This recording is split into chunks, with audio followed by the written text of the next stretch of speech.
In today's video, I'll show you on how you can share calendars in Microsoft Outlook. So there's a new feature on Outlook where you can now share your calendar seamlessly.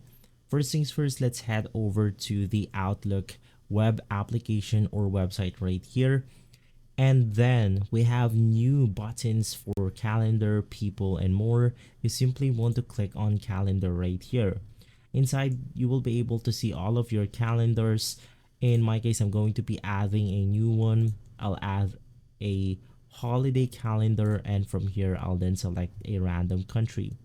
From there, we have successfully added a new calendar, which you will be able to see right here.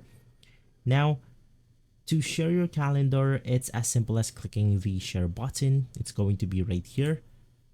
And then you want to enter the email address or contact number that you want to share your calendar with.